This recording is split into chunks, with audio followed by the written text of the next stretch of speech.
Xin chào mọi người. Hôm nay con làm gì? Hôm nay con biết bay. Ôi đừng hôm nay bác Thảo và cô Tí sẽ bác Thảo sẽ hướng dẫn cô Tí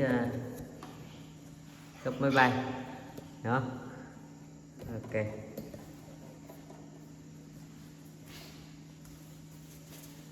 Thế này nhá.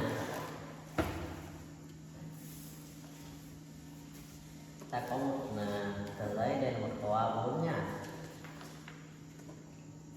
Bước đầu tiên là gấp hai tờ giấy sao cho nhá. Từ chú ý này, con chú ý này, đây cái góc này nó phải bằng nhau đó nha.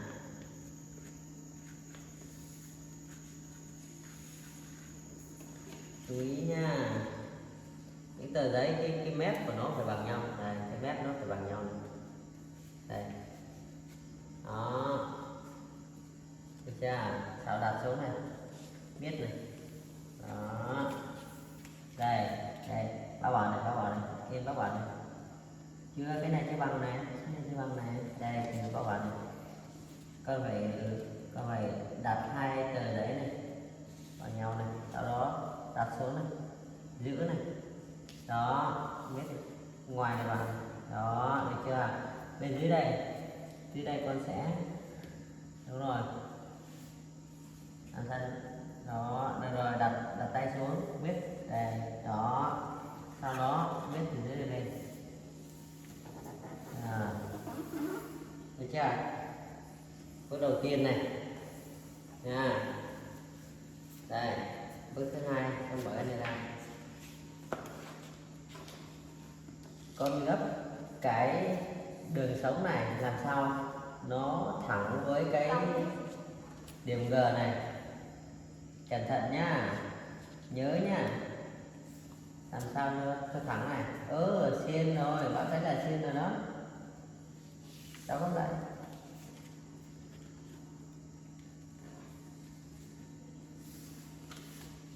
đây, ta thấy đây cái đường này nó hằn ở đây đúng không? Đây ta đặt thế này, nhưng con chắc là đây là đây biết này là đó, bên kia cũng thế,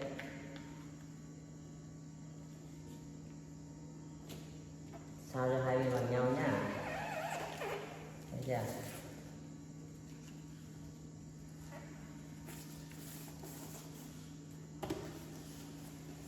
Được chưa? Được rồi, tiếp tục chúng ta sẽ tiếp tục gấp đường này vào dọc nhé con, có cái đường gấp màu không ở đây mà, đây bắt đầu từ đây này, ép cái đường này cho vào cái đường sống ăn ở đấy. Khi nãy ta gấp nếp từ con phải đặt cái này trước rồi miết trong miết ra, đây đặt giữ và miết trong này miết ra đó, được chưa?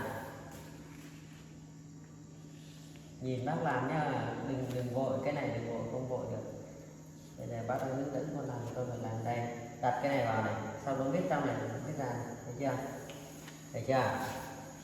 Bên này chúng ta cũng làm tương tự này, cái này cũng làm tương tự đây, không đây nhá, đây, đặt cái này bằng, sau đó giữ cái này, giữ đây và miết đây này, đây rồi, không miết đây đó, được chưa? Lát nữa xem máy bay của bác Thảo với lại của cô Chí là ai xếp đẹp hơn nhá, được chưa? Nhớ là xếp rất từ thôi nhá, được chưa? Đây, được chưa? Sau đó lại, được chưa? Sau đó sẽ gấp cái đường này lại này. Làm sao làm sao cho cái mũi này cái mũi này nhé sẽ vào cái nếp gấp này, con thấy cái nếp gấp ở đây chưa? Đúng rồi, rồi thông minh nhé. Nào.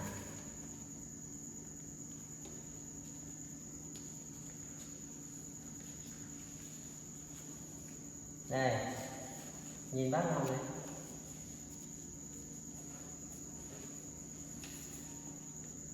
Không, đây nha, đây bác bảo cái khoan đây nhá. Gấp thì con đặt cái mép này lên cái đỉnh này được chưa? Xong nó con giữ cái nhá, giữ này.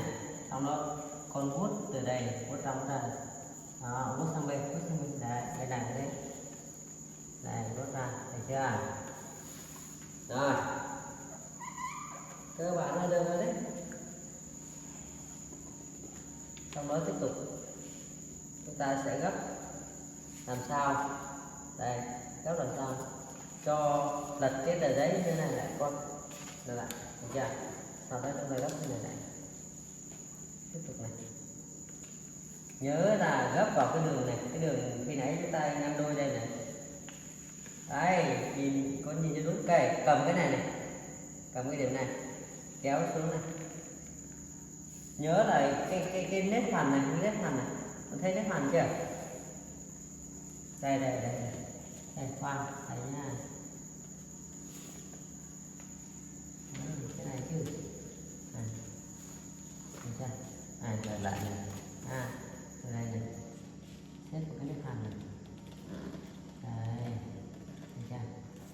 Nếp phần này, đó.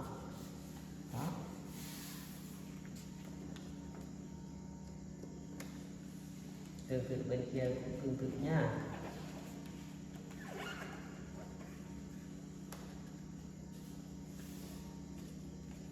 Thấy chưa con? Không, đây em đi bắt chân này. Đây, hai bên này nó bằng nhau này, không có lát nữa không được đâu. Đây, thấy chưa? Rồi, làm nha nào. Bây giờ thế này, con giữ nguyên thế này, cầm như bác này, giữ cầm này, thấy chưa? Sau đó con lật cái này ra, lấy cái này ra, lấy cái này ra, lấy cái này ra, đây, lật đây, đúng rồi, lấy cái này ra, đó, nhìn bác nhá, lật này, sao cho này, cái nếp này, không con lật bên nào, con lật bên này, thế đấy, lật ra, sao cho này, sao cho cái nếp gấp này phải bằng với cái đường cánh này, đó, thấy chưa? Đó, bên này thế, bên này con phải lôi đây này, đó, sao cho như thế nào nhỉ? Cái nếp gấp này, đây, cái nếp gấp này phải bằng cái đường cánh, từ từ gấp, từ từ,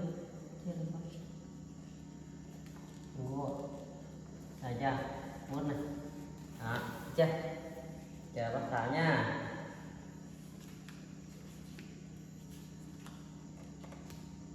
Này, sao cho cái nếp gấp là nó phải bằng cái đường cánh đây này. Không vội được nha,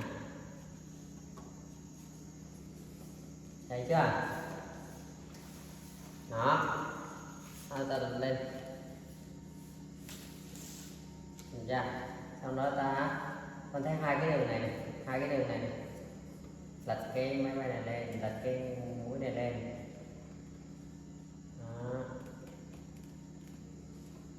sao cho hai bên này nó bằng nhau. Đó, đây, con lần đây này, sao cho hai cái điểm này, đó, đúng không? Từ từ chưa vội biết, rồi, thấy chưa? Được chưa? Đó, sau đó ta sẽ gấp lại.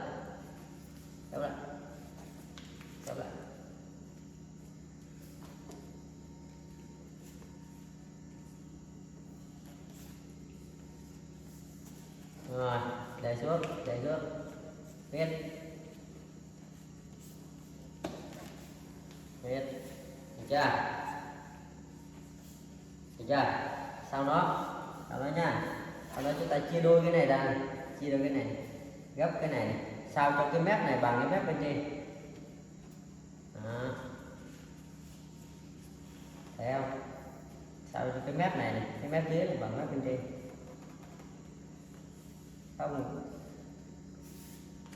đây, đúng không này, con cầm này đây này, sao cơ mép dưới này bằng mép bên trên này. Đó, thấy chưa? Đó, sau đó mình dưới trước này đó, biết đúng không? Rồi sau đó con lật lại và làm bên kia tương tự, lật lên sao cho cái mép dưới bằng cái mép bên trên.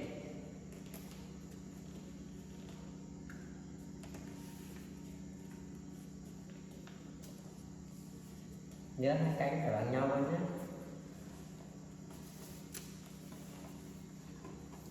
Đây nó chỉ bằng mép bên trên đây, mép dưới này nhé, mép dưới thì bằng mép bên trên này đó, đúng rồi, vuốt đây này, thấy chưa? Sao cho này cái đuôi này cũng phải bằng nhau này, thấy chưa? Đây cái đuôi này đó, vuốt cái con. Đây ta đã được thế này rồi đúng không? Đặt ra đây, để cho nó bay đẹp tốt hơn thì chúng ta sẽ gấp cái cánh này lại một chút thôi,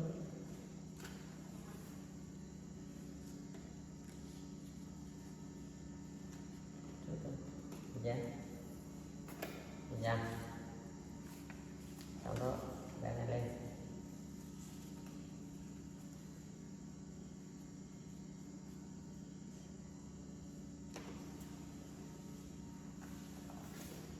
Rồi bẻ lên rồi, đây là thành quả.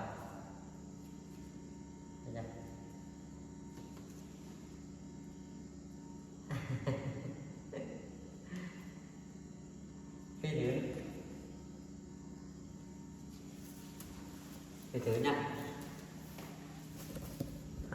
cái thử đi đây.